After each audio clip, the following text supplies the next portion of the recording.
સુરત શહેરમાં વિકાસના નામે વધુ એક અધૂરો પ્રોજેક્ટ સામે આવ્યો છે।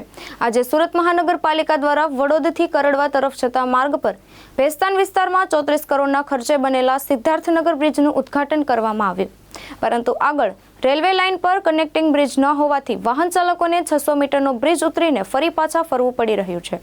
સુરત મહાનગરપાલિકાએ આજે વડોદરાથી કરડવા તરફ જતા માર્ગ પર ભેસ્તાન ખાતે 34 કરોડના ખર્ચે બનેલા 600 મીટર લાંબા સિદ્ધાર્થનગર બ્રિજનું ઉદ્ઘાટન કર્યું, પરંતુ આગળ રેલવે લાઇનનો કનેક્ટિંગ બ્રિજ અધૂરો હોવાથી વાહન ચાલકો બ્રિજ ઉતરી પાછા ફરવા મજબૂર બન્યા છે। વડોદ તરફથી સિદ્ધાર્થનગર ઉતરતા રેમ્પ બાદ સીધો રેલવે ટ્રેક આવતો હોવાને ટ્રેક પર પસાર કરવાની કોઈ વ્યવસ્થા નથી। રેલવે લાઇનનું કનેક્ટિંગ બ્રિજ બનતા હજુ 2 વર્ષ જેટલો સમય લાગશે, જેના કારણે હાલ ખુલ્લો મુકાયેલો આ 600 મીટરનો બ્રિજ શોભાના ગાંઠિયા સમાન બન્યો છે। સિદ્ધાર્થનગર રેલવે બ્રિજનું કામ હજુ માત્ર 56% પૂર્ણ થયું છે। જો આ રેલવે બ્રિજ પૂર્ણ થાય તો વેસુ વિસ્તારને નેશનલ હાઈવે નંબર 48 સાથે સીધું જોડાણ મળશે, તેમજ ડિંડોલી લિંબાયતના 5 લાખથી વધુ લોકોને ડુમસ અને વેસુ અલથાણા પહોંચવામાં મોટી રાહત મળશે। સ્થાનિકોએ વહેલી તકે રેલવે કનેક્ટિંગ બ્રિજ પૂર્ણ કરવા તંત્ર પાસે માંગ ઉઠાવી છે।